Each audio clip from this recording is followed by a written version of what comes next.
of trending stories. If you're a new subscriber or you're watching for the first time, this is Ekohotblog weekly review of trending stories, where we bring to you the juiciest and trending stories of the week. Hello and welcome to this week's episode of Ekohotblog weekly review of trending stories. If you're joining us for the first time, welcome on board. This is where we bring to you interesting, trending and fascinating stories that happen within the course of the week that you may have missed. I am Ayo Adeidori and I will be taking you through the highlighted stories for this week's episode. First, let's take a look at the headlines. Tinubu calls for immediate end to Gaza hostilities at Riyadh summit. My vision to boost economy unshakable, Tinubu declared. Lagos State government begins demolition of shanties, illegal structures in Ikoyi. Lagos hospitals receive free medical equipment from ECI and Saga Foundation. Black Monday in Efe. Fatal accidents claim lives at Ayetoro Market. Honorable Wale Raji leads groundbreaking ceremony for Mowale Market at Agbowa Day celebration. Eredo LCDA begins building new drainage culverts to stop flooding in Odo, Iragunshi. US charges 3 in alleged Iranian plot to assassinate Trump. Amsterdam police detained dozens of pro-Palestinian protesters defying ban. Maybe another team deserves Premier League title, pepguardiola asserted. Vinicius Junior scores hat-trick as Real Madrid thrashed Osasuna 4-0. Ruud van Nistelrooy departs Manchester United coaching staff. You can't steal your own property. Peter Okoye fires back at twin brothers' accusations. He was a studio rat. Couldn't afford studio time. Banky W reveals Wizkid's early struggle. Now, the news in full. Tinubu calls for immediate end to Gaza hostilities at Riyadh summit. President Bola Ahmed Tinubu on Monday called for an end to Israeli hostilities in Gaza, condemning the immeasurable suffering inflicted on Palestinians by the prolonged conflict. Speaking at the extraordinary Arabic Islamic summit in Riyadh, Saudi Arabia, Tinubu urged for an immediate ceasefire, emphasizing the severe humanitarian crisis unfolding in Gaza. Addressing leaders gathered to discuss escalating tensions in the Middle East, he described the conditions in Gaza as humanitarian disaster requiring urgent attention. Tinubu began expressing his gratitude to King Salman bin Abdulaziz Al Saud, custodian of the two holy mosques, saying, "Let me begin by expressing my appreciation to His Majesty for convening this important summit." He explained that he stood before them with a sense of duty, ready to work towards resolving the Palestine conflict and realizing a two-state solution, calling this objective essential and urgent. Addressing the essential nature of humanitarian aid, Tinubu asserted, "Humanitarian aid is a basic human right, not a privilege. No person, regardless of nationality, ethnicity, or religion, should be denied aid in times of crisis." He also called for the protection of humanitarian workers in Gaza to ensure they can carry out their essential mission safely. Tinubu ended his address by calling for solidarity, commitment to peaceful coexistence, stressing, "Together we can make the vision of a two-state solution a reality, offering a better future for all." As a proposal, he suggested the creation of a dedicated secretariat composed of selected heads of government or senior representatives to gather global support, oversee the summit's resolutions, and also provide regular reports to the OIC Arabic leadership until lasting peace is achieved.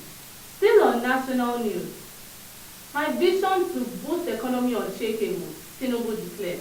President Bola Tinubu has restated that his vision to boost the country's economy is progressing as planned. Tinubu stated that this through the National Security Advisor (NSA) at the opening of the 24th Controller General of Customs Conference in Abuja.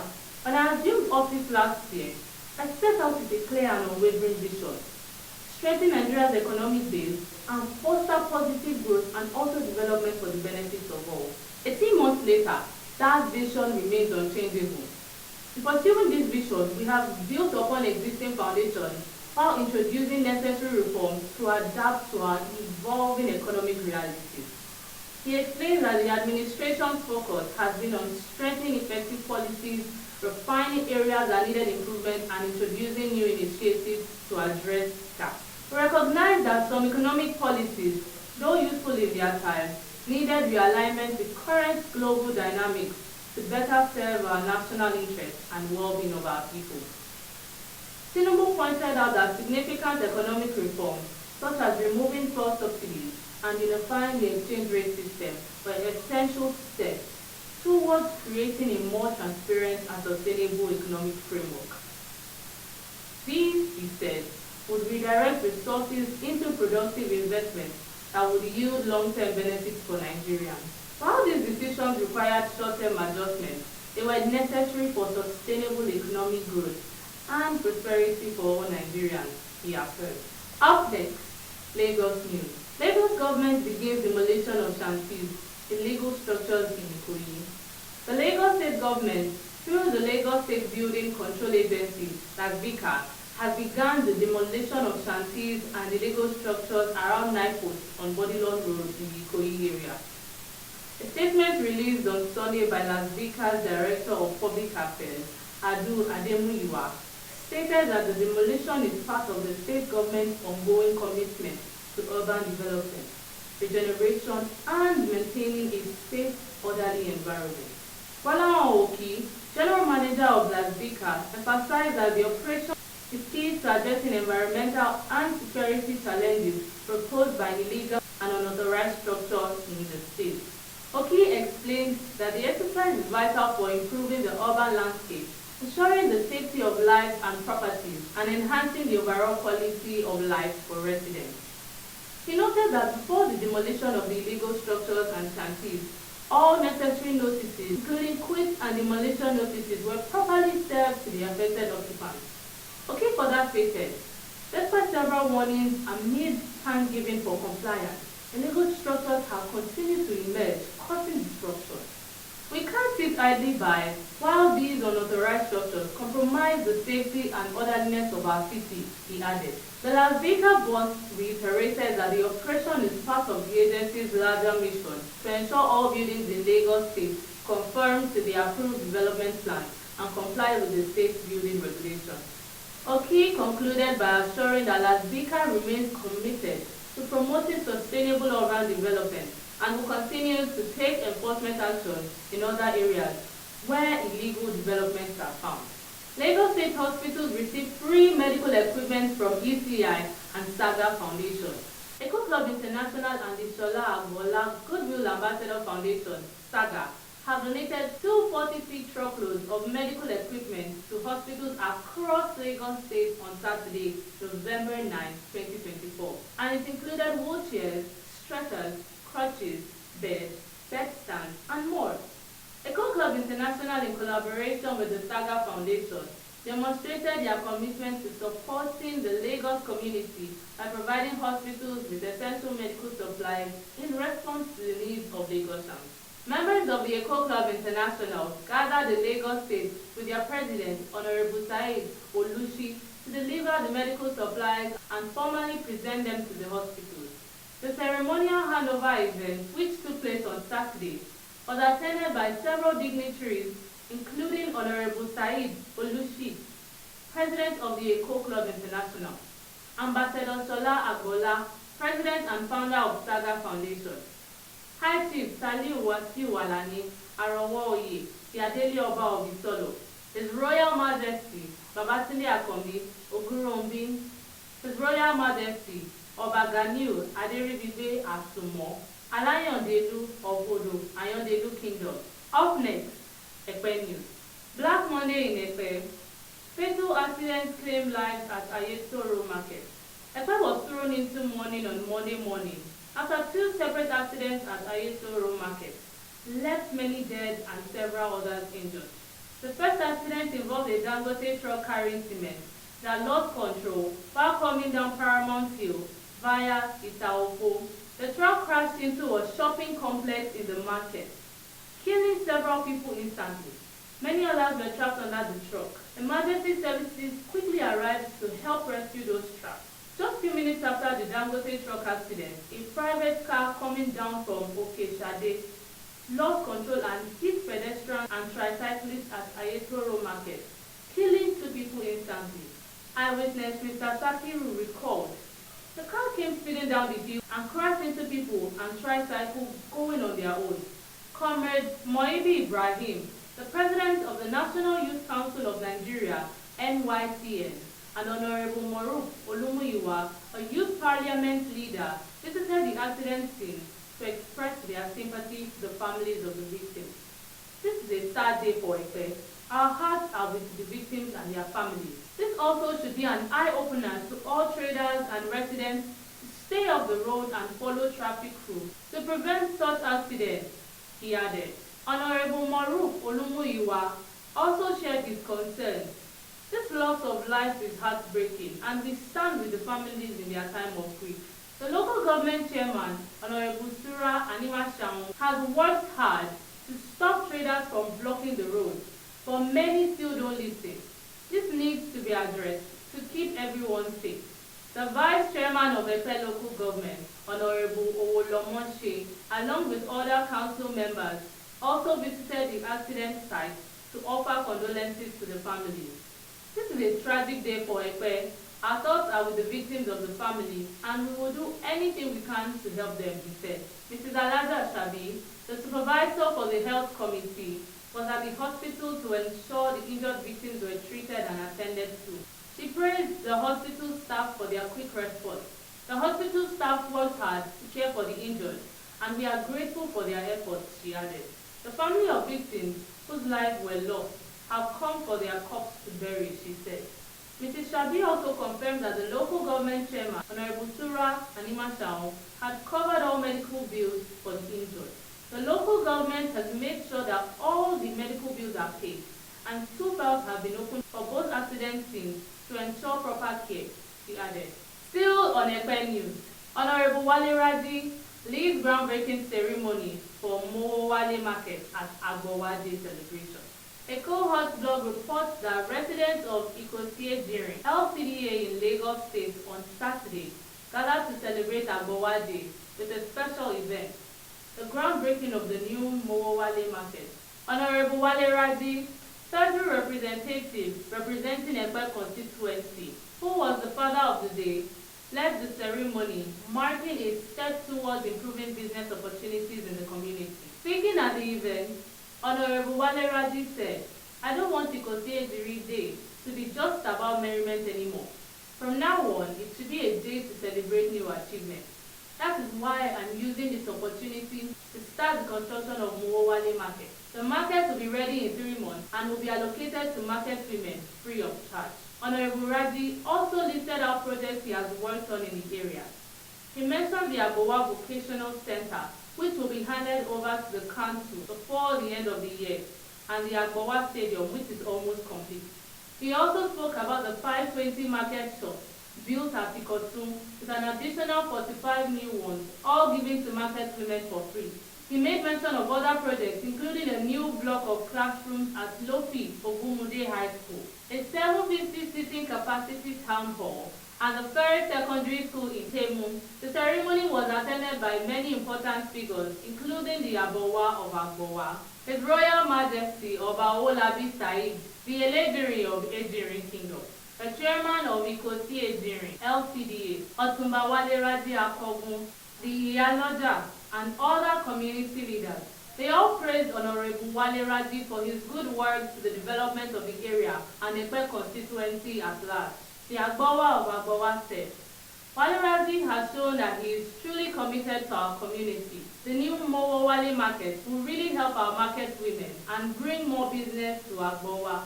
The chairman of Ikosie Ejirin LCDA, Otumba Akogun, also expressed his gratitude, saying, we are fortunate to have a representative like Wale Raji. His projects, from schools to markets, recreational centers, and roads, have really made life easier for our people. The Aloja added, saying, the free market is a blessing to us. Many women here have struggled to afford space to sell their goods before now. but they don't have to worry anymore because Wale Raji has really made a difference in our lives.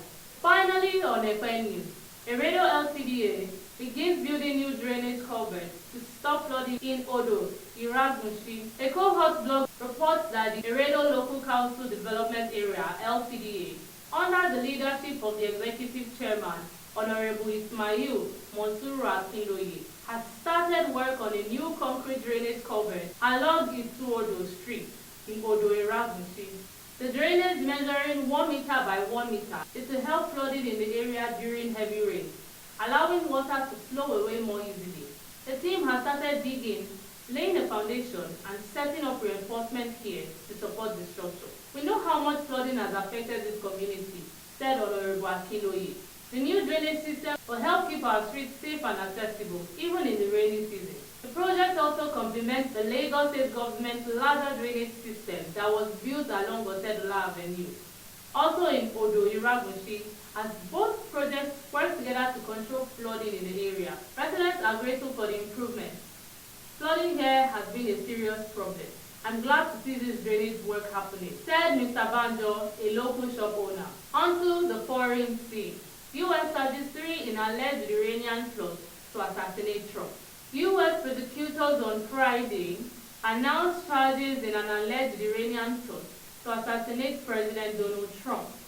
According to the Justice Department, the plot was orchestrated by Iran's Islamic Revolutionary Guard Corps as retaliation for the 2020 U.S. strike that killed Iranian General Qasem Soleimani, an action ordered by Trump during the presidency. The Justice Department stated that Fahad Shakeri, reportedly based in Iran, was tasked by the RGC on October 7 to devise a plan to assassinate Trump, who won against Vice President Kamala Harris in a U.S. presidential election held earlier that week. Additionally, Shakeri and 2 other men, Rivera and Jonathan Lodbo, both from UK, face separate charges for allegedly plotting to assassinate an Iranian-American dissident journalist based in New York. Rivera and Lodbo are currently in U.S. custody and made a court appearance in New York on Thursday, as confirmed by the Justice Department. The charges announced today expose Iran's continued brazen attempts to target U.S. citizens, including President-elect Donald Trump. Amsterdam police detained dozens of pro-Palestinian protesters defying ban. Amsterdam police detained dozens of pro-Palestinian protesters defying ban. Police in Amsterdam detained dozens of pro-Palestinian demonstrators on Sunday after they defied a temporary ban on public protests in the city. Hundreds gathered in Dam Square, calling for an end to Gaza conflict and opposing the protest restrictions. The ban imposed by Amsterdam Mayor Banky W followed violent incidents targeting Israeli football fans after a Thursday night match between Maccabi Tel Aviv and Ajax, describing the attacks as hit-and-run anti-Semitic assault. Officials said 5 people were hospitalized with 62 arrests made. Leaders from Europe, the US, and Israel condemned the violence which occurred just before Kristallnacht commemoration. Israel has advised the citizens abroad to avoid Israeli cultural and sports events, including this Thursday's France-Israel match in Paris. Up next, sports news. Maybe another team deserves Premier League title, Guardiola says. Manchester City manager Pep Guardiola has suggested that perhaps maybe another team deserves to win the Premier League, given City's long period of dominance. The Blues have claimed 6 of the last 7 Premier League titles, including a streak of 4 consecutive wins. However, they now trail league leaders Liverpool by 5 points after suffering a 2-1 defeat to Brighton. This marks the first time in his 17-year managerial career that Guardiola has lost 4 matches in a row. It is also City's first 4-match losing streak in 18 years, dating back to when Stuart Pearce was in charge. In recent weeks, City have been beaten by Bournemouth and Brighton in the league, Tottenham in the Carabao Cup, and Sporting in the Champions League. We have to try and win games again, Guardiola told BBC Match of the Day.